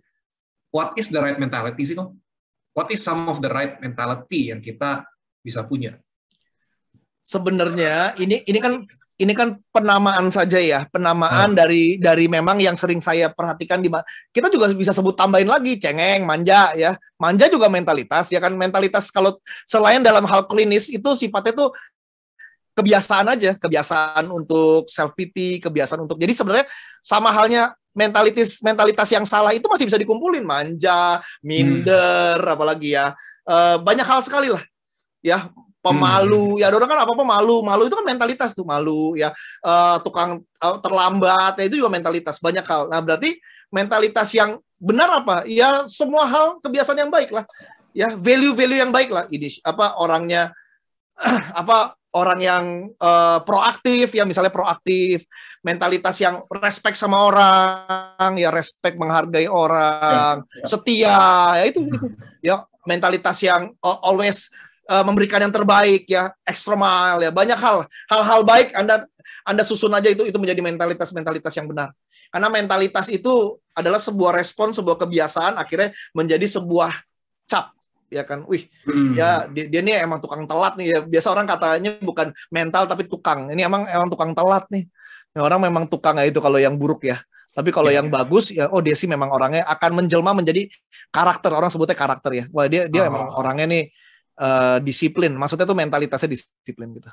Oke. I see. Jadi memang ya tadi ya, mungkin bisa di start lah, mau punya the right mentality bisa di start dengan ilangin dulu yang ada false-nya juga ya, karena itu aja udah PR-nya banyak ya kan buat kita masing-masing kayak coach ya. Ya, kalau kalau bicara pasangan, nih kalau bicara pasangan tadi barusan jodoh kan, kalau bicara pasangan ada 3 hal yang penting. 3 hal yang sangat penting ya, bicara mentalitas. Yang pertama adalah tanggung jawab. Anda harus jadi pasangan yang benar-benar bertanggung jawab sesuai dengan ya Anda suami, Anda istri, Anda pokoknya jadilah pribadi yang bertanggung jawab. Karena kalau enggak akan menderita pasangan Anda kalau Anda nggak tanggung jawab. Saya terlalu banyak melihat contoh pasangan yang nggak bertanggung jawab. Karena ketika kita nggak bertanggung jawab, kita nggak berfungsi. Orang yang nggak berfungsi larinya akan stres. Karena Tuhan menciptakan manusia dengan kodrat yang ada fungsi di dalamnya. Saya kenal orang kaya, anak orang kaya ya. Yang paling susah kita kasih tahu kan pertama orang kaya, yang kedua anak orang kaya ya. Nah, ini anak orang kaya nih ya. Tapi kerjanya ya gitu, nggak pernah mau kerja ya, cuman harta bapaknya aja, cuman dikasih jatah 7 juta tiap bulan ya. Lalu ya kalau kurang minta gitu lah ya. Akhirnya kerja main game akhirnya stres, KDRT ya. Kenapa? Karena keberfungsiannya nggak berjalan. Akhirnya apa ya? Dan ya akhirnya stres karena nggak berfungsi secara kodrat. Yang pertama adalah tanggung jawab. Yang kedua adalah respect. Ya. Anda nggak bisa hanya tanggung jawab tapi nggak respect ya. Mentang-mentang Anda tanggung jawab, Anda nafkahinnya luar biasa. Kan ada istri yang nafkahin keluarga ada juga gitu ya. Lalu Anda nggak respect, ya, itu juga luka juga orang, jangan. Yang ketiga adalah setia. Anda nggak bisa buang salah satu. Anda tanggung jawab, Anda respect tapi nggak setia, itu juga jadi ngaco. Konteksnya pasangan. Anda tanggung jawab, Anda setia tapi nggak respect, belagu, songong, tengil, belagu, ya itu juga nggak oke. Ya, asar nggak oke. Atau Anda setia, Anda respect tapi nggak ada tanggung jawabnya. Lah ini hidup pakai apa keluarga? Ya, karena kita harus bertanggung jawab. Nah, itu sih ya kalau bicara pasangan 3 itu deh. Anda pastikan melekat pada Anda mentalitas itu. Oke, coach. Ya, very helpful ya. Penting banget buat kita consider those things di relationship pastinya ya, coach ya. Dan ini juga ada pertanyaan lagi nih, coach. Ini juga paling banyak di vote. Aku coba untuk ngerti ya. Kayaknya sih kalau kata-katanya adalah kita kan katanya nggak boleh nih bilang baperan ke orang lain. Karena mungkin buat orang itu it matters. Intinya bermasalah nggak sih yang ngatain orang baperan? Jadi boleh nggak sih kita point out false mentality itu di orang lain gitu? Dan gimana caranya buat kita bikin mereka sadar ya kalau lu tuh baperan nggak bagus itu gimana caranya? Karena takutnya mungkin malah kita bikin dia tambah baper gitu contohnya. Jadi lingkarannya nggak habis-habis gitu kan? Itu gimana ya caranya? Sebenarnya ketika kita ke orang itu menyematkan sebuah label ya, si rese, si baper ya, itu label-label yang kita sematkan ya, itu membuat kita sebelum ngadepin dia kita sudah hilang setengah kekuatannya karena kita aduh si baper nih, aduh si rese nih, dia bersin aja kita kesel loh, si rese, padahal ada orang lain bersin kita nggak apa-apa, cuman si rese ini karena kita udah kasih nama si rese ya, si ribet, si rese, si baper, si apalah ya, label-label yang kita taruh ya, itu membuat kita sendiri jadi hilang energi untuk menghadapi orang itu ya. Terutama kita yang udah kesel sama dia, kecuali orang itu yang kita pengen, atau konteksnya misalnya saya pengen orang ini berubah nih ya, boleh gak kita nah sebenarnya adalah hindari penyematan terhadap identitas seseorang. Lu mah memang tukang baper ya, tapi yang kita koreksi itu perilakunya, bukan pribadinya. Ya, bukan pribadinya, tapi pribadinya mah kita puji, kita hargai. Tapi ada perilaku-perilaku tertentu yang kita coba kasih masukan. Itu pun kalau dia izinkan.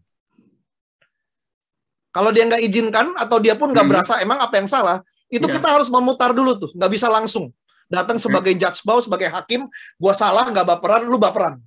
Ya kan, lu tuh itu juga nggak oke tuh. Pastikan hubungan oke dan celahnya dapat. At least dia bilang pokoknya enak lah suasananya, kita harus tahu timingnya nih. Ya timingnya pas lagi enak, yang ngebuka, apalagi kita juga misalnya ngomong kita juga nggak sempurna gitu segala macam, dan kita bilang tindakannya ya misalnya dapat celahnya lagi tuh, iya. Nah kayak kemarin tuh yang orang tuh kasih lu masukan terus lu ngomel. Nah kalau kayak gitu tuh itu perbuatan yang rada baper tuh bro gitu ya. Kita bilangnya tuh tindakannya gitu, bukan lu tuh orang yang baperan tahu. Capek tau ngadepin orang baperan, maksudnya lu baperan gitu, identitas ya kan, tapi tindakannya ya, kamu tuh kasar ya, nah itu identitas. Kemarin kamu ngomong bentak-bentak gitu, nadanya tinggi, itu terdengar kasar. Nah, itu kan tindakannya ya, tindakannya spesifik. Ada orang kamu tuh penunda ya, padahal apalagi ada orang yang memang dia menunda untuk hal-hal yang buat dia tuh nggak gitu penting. Padahal buat kerjaan yang lain segala macam dia nggak penunda. Tapi karena di label penunda, dia jadi sakit hati. Kenapa? Kalau gue penunda, nih proyek nggak ada yang jadi sama gue gitu ya. Nah, jadi kita harus tahu. Makanya spesifik dalam hal apa dia menunda. Nah yang kemarin kamu tuh nggak langsung jawab si ibu, ya. Itu kan kamu banyak menunda tuh. Nah akhirnya kena masalah kan. Mungkin nextnya tuh kalau ada kayak begitu langsung. Jadi daripada kita bilang kamu tuh penunda. Ya tukang nunda, nah itu ratu nunda, nah itu apalagi kita kasih raja nunda lu, nah itu akhirnya jadi orang juga ya akhirnya jadi nggak oke lah, nggak oke. Bedakan pribadi sama perbuatannya. I see. Jadi kadang kan juga kalau diresponin misalnya kamu mah emang kamu kasar gitu ya emang aku orangnya kasar gitu kan ya. Tapi kalau kita pisahin ya kan. Kamu kemarin ngomong gini, jadi kita mungkin yang ditegur juga merasa, oh iya ya, dipisahin ya dari identitas dengan perbuatannya apa, perbuatan kasarnya dalam hal apa. Oke. Ya.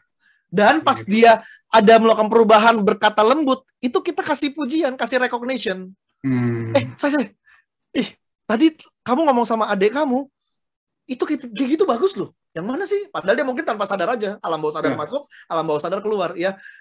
Yang mana sih yang tadi kamu kan waktu telepon adik kamu negor, biasa kamu kan langsung nyet gitu ya. Ini deh ngomongnya dia sebut nama apa. Kayak gitu tuh. Itu bagus loh. Aku ngebayangin aku jadi adik kamu, aku sih oh iya gitu. Oke kok. Itu kita kasih recognition. Ya. Iya. Wow, thank you banget coach. Very powerful. Oke. Ini aku ada question lagi dan first of all, sorry juga ya, kayaknya kita nggak akan bisa jawab semuanya karena ini banyak banget pertanyaannya, Coach. Tapi nanti bisa found Coach Conan pasti in other media ya. Nah, tapi ini ada yang sharing juga nih, Conan. Nah, ini agak sedikit panjang, tapi coba aku pendekin ya. Dia bilang dia ini orang yang sociable dan sebenarnya suka interaksi. sama orang lain. Tapi di balik itu dia punya punya perasaan yang suka di abandon atau reject. Intinya dia tuh suka takut dijudge, bahkan sebelum ngomong dia udah nggak jadi karena takut orang ini udah ngejudge duluan. Atau kadang dia mau berbuat baik nggak jadi karena takut orang itu nggak bales perbuatan baiknya atau malah jahat sama dia. Jadi dia merasa takut kecewa. Intinya dia nggak suka dengan perasaan ditinggalin, nggak diajak, nggak dipedulin, di-exclude gitu, coach. Nah, sampai berpikir ini tuh mengganggu kehidupan dan aktivitas karena mungkin dia nggak bisa jadi dirinya sendiri. Nah, ada nggak sih tips untuk kalau udah pemikirannya kayak gini, itu gimana? Terus kalau ada, ya pengen tahu kenapa bisa terbentuk ya, seperti itu. Iya. Jadi, ini pertanyaannya cukup panjang berarti ya. Nah, jadi begini, intinya begini, kita jangan sampai gini, takut untuk orang lain marah. Selama kitanya benar ya, yang penting kita tahu, kita mencoba untuk sesopan mungkin ya. Kita ngomong juga untuk kebaikan, tapi ingat bicara ada cara juga ya. Bicara ada cara. Semua kita harus coba atur. Kalau cara yang kita lakukan membuat orang lain kok beresponnya nggak oke ya. Nah, kita coba cari cara yang lain, nada yang lain. Karena untuk kita bisa melakukan perubahan kepada orang, menolong orang berubah, dibutuhkan ketulusan, dibutuhkan kegigihan, yang ketiga dibutuhkan kreativitas. Ya, kita harus kreatif. Tunggu deh, cara apa ya? Jadi jangan sampai kita apa-apa takut, akhirnya kita juga yang tadi ya, kita akan capek sendiri ya. Jadilah orang yang apa adanya aja. Yang penting kita tahu ini hal baik, tapi karena orang itu bukan kita, ada kemungkinan hal baik kita pun disalahpahami. Itu ada kemungkinan ya. Tapi kitanya harus tetap ingat, kita tulus kok. Dan kalau itu disalahpahami, ya kita say sorry ya. Kita say sorry. Kalau gara-gara itu dia itu marahnya kelewatan, ya udah ya. Memang kita hidup ini memang bisa ada musuh, tapi jangan kita yang musuhin orang. Tapi kita mungkin dimusuhin orang bisa jadi karena kita bingung ya. Kita nggak ada maksud begitu. Kita udah say minta maaf. Orang ninggalin, ya udah deh. Ya udah gitu. Karena kalau ada orang tipe begitu berarti tinggal tunggu waktu orang itu akan meledak begitu ya. Tinggal tunggu waktu aja. Jadi kalau kata saya ya kan pertanyaannya agak panjang ya, tapi intinya jangan sampai kita ini punya perasaan takut ya, takut ntar diomongin, takut ditinggalin, takut dicuekin ya. Karena Anda akan tersiksa. Itu semua uncontrollable semua. Itu semua di luar kendali. Kalau Anda fokus sama yang di luar kendali, Anda akan benar-benar stres, overthinking. Anda akan kecapean gitu ya. Karena itu bukan job desk kita sih. Membuat orang untuk kita nggak cuekin. Jangan jadikan itu job desk Anda. Gimana caranya untuk bikin orang nggak baper ya? Itu bukan job desk Anda. Ya, Anda berusaha melakukan yang terbaik, tapi kalau orang tetap baper terhadap Anda, ya udah ya. Maksudnya jangan join ke gamenya dia. Orang baper akan menciptakan game yang membuat kita serba salah. Jangan join ke gamenya dia. Ya, oh ya udah sorry, saya sorry aja ya udah. Ya jangan join ke game orang yang membuat kita menderita.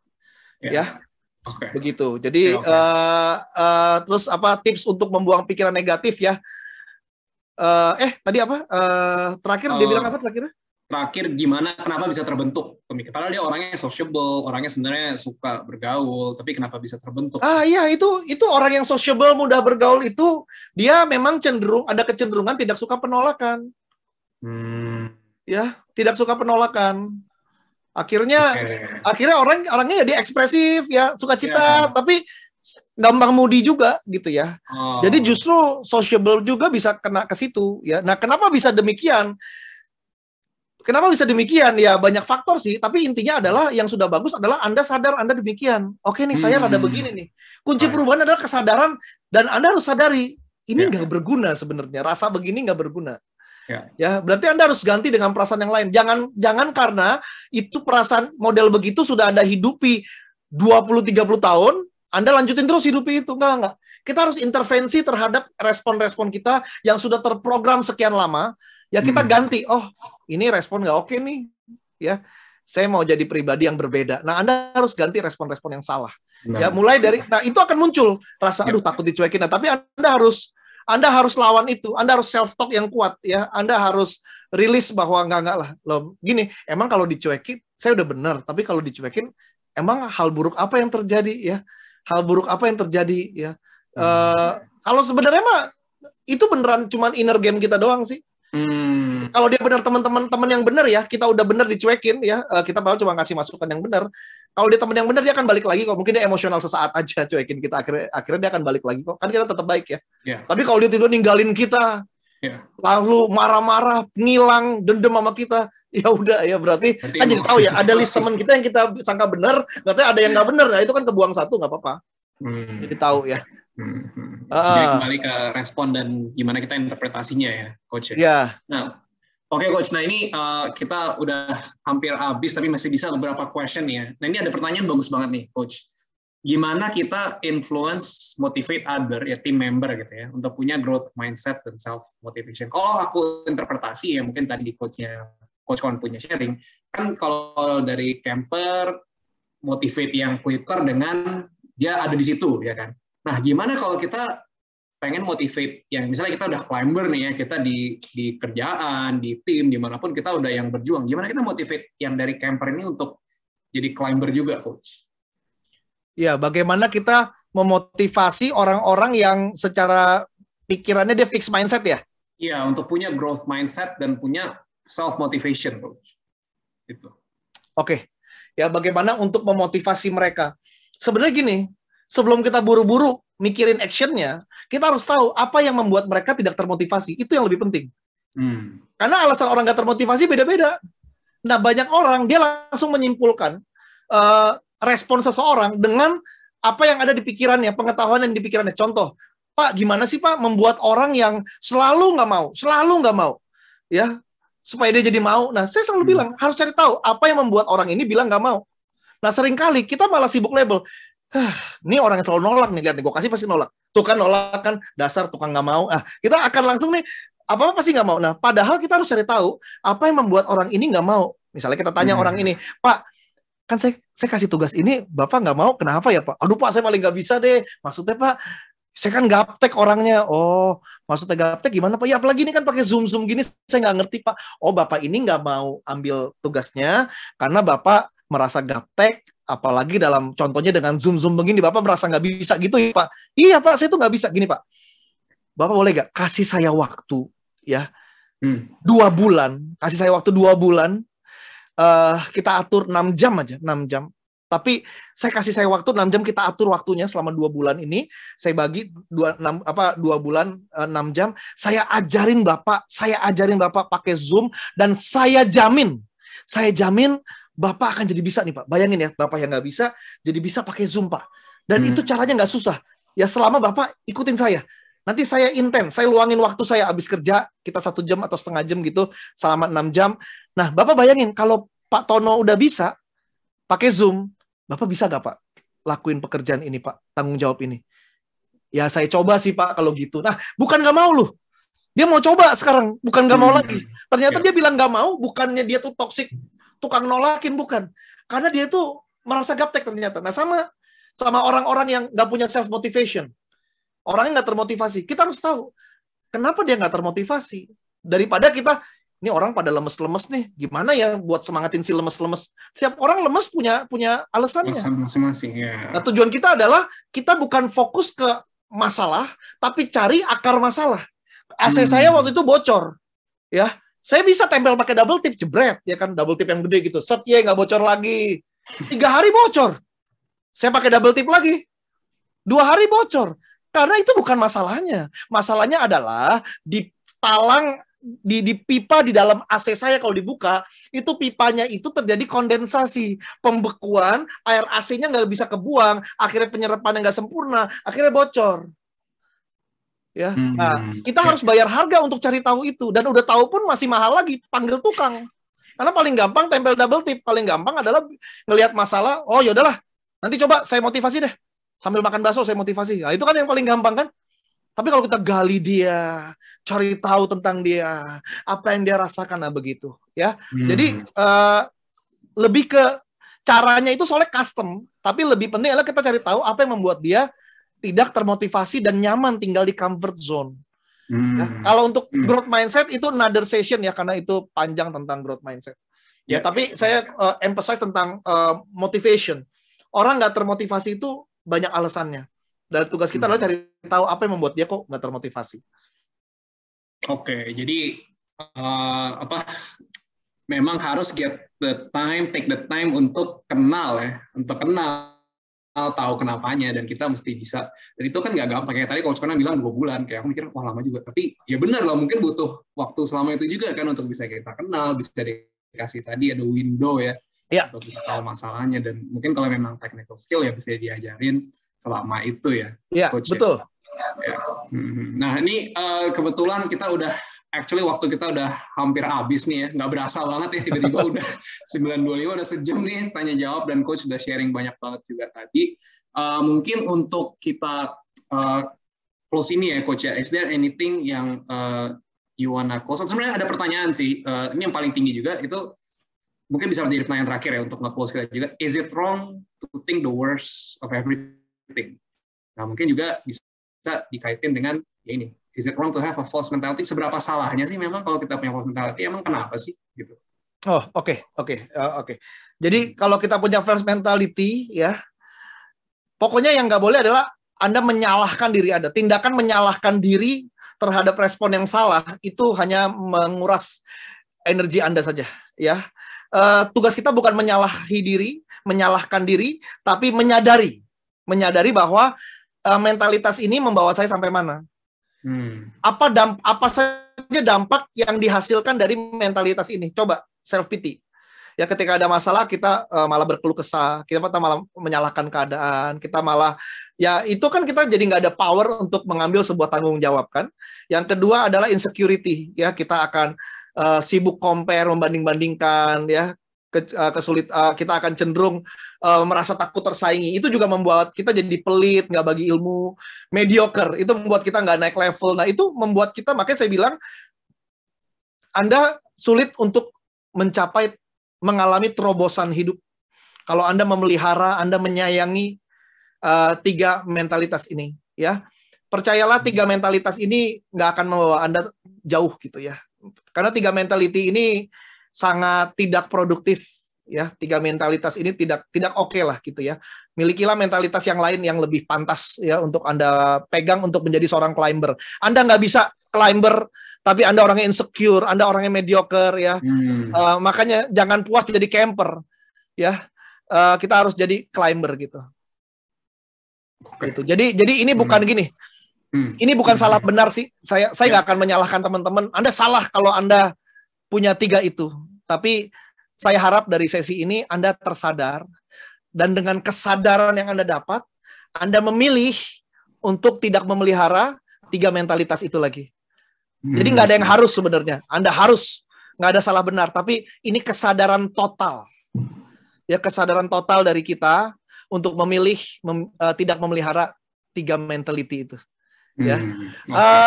Bro Yefta, aku diperkenankan nggak kalau aku boleh, ada share? Aku juga, jadi ini kan pasti banyak banget tadi pertanyaan ya. Ini masih, bentar, kalau aku cek aja nih ada 10 lebih yang belum dijawab nih Coach. Artinya kan masih punya banyak pertanyaannya. Nah, Coach Conan ada nggak sih platform atau gimana teman-teman bisa ketemuin Coach Conan nih di mana aja? Dan juga boleh sharing dikit nih, Coach Conan lagi ada what's going on sih? What are you working on sekarang yang bisa di-share ke kita? Ya. Kalau aku kesehariannya, orang makanya suka nanya, sekarang sibuk apa?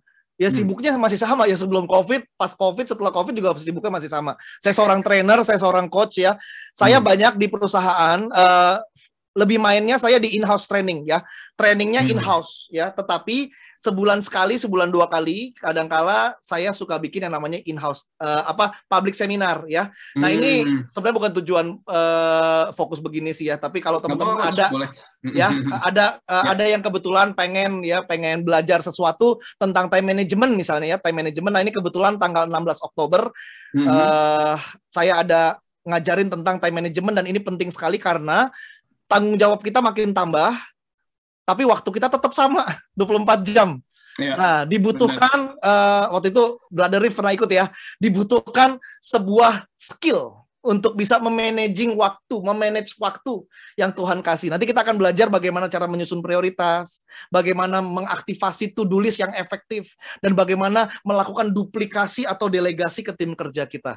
Nah, ini kalau teman-teman mau ikut ya, silakan nanti di DM aja di Instagram saya gitu ya. Oke, nah bisa ketemu di mana nih Coach? Misalnya mau Instagram ya, saya aktif di bisa kontak di apa nih? Kan Instagram ya, Instagramnya saya di @fernandoconan ya, @fernandoconan.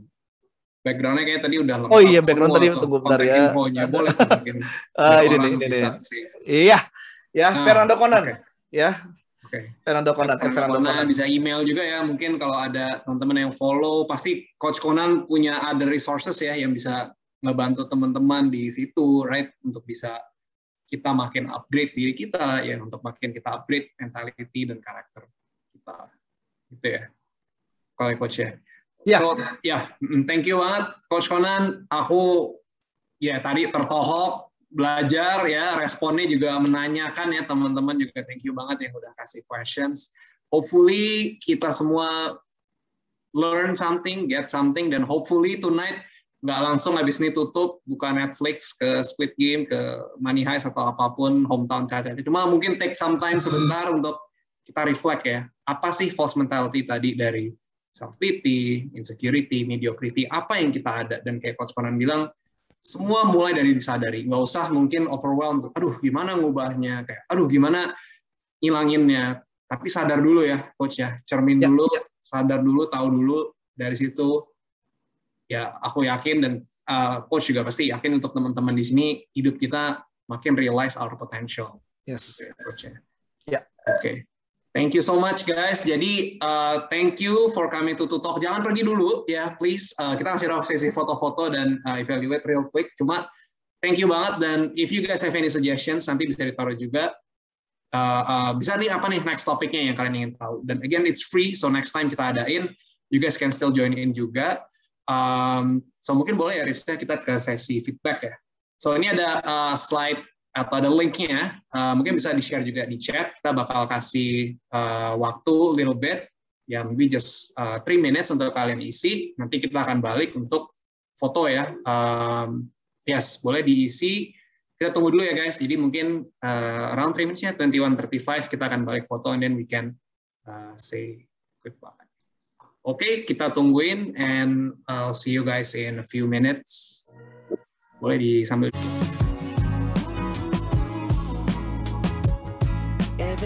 Oke, mungkin kayaknya udah isi ya feedbacknya. I think sekali lagi mungkin kita bisa spend some time to thank you Coach Conan ya. Ini juga ada banyak yang ngomong di chat nih, fans-fansnya, followernya Coach Conan atau people yang udah terimpact lah, termasuk aku juga terdampak banget selama ini dengerin sesinya Coach Conan ini. Always makes me better ya, always makes me want to improve, always learn something about diri sendiri gitu. So thank you banget guys, kita dari penghujung acara. Nah sebelum kita tutup, boleh ya kita foto ya, karena di Indonesia tuh selalu mesti ada foto, kalau nggak resmi guys, nggak dianggap datang. Jadi boleh kita mungkin buka kamera guys untuk just a little bit. It's okay, you guys misalnya lagi nggak kurang bagus, belum dandan atau apa, nanti tim kita ada yang bisa Photoshop jadi cakep banget, so don't worry, we have a very good special effects team. Don't worry. If you guys want to show the camera buat kita bisa foto sama-sama. Kameramen kita udah ready? Oke, yuk teman-teman. Oke. Boleh ditampilkan fotonya dulu masing-masing. Kita foto 2 kali ya, karena ada 43 peserta saat ini. Gue aja nggak apa-apa nih, bisa satu layar nih. Oke. Actually, yes, I can do it. Alright, okay, everyone ready? Last call. Okay. Siap ya? 1, 2. Oke. Sekali lagi ya guys, kita foto sekali lagi. Oke, sekali lagi. 1, 2, say cheese. Oke, thank you so much guys. Thank you sangat udah datang ke Two Talks. Thank you for spending your time, and always ask the question, what do you want to talk about? Yeah, and hopefully you guys bisa datang lagi in the next acara. Hopefully Dan pastinya ya, our speaker next juga nggak kalah keren. Ya, walaupun susah ya to beat Coach Conan, tapi we'll try. But please stay tuned. Kita akan announce lagi kalau ada. And thank you so much. Have a good night. Stay safe semua. Thank you.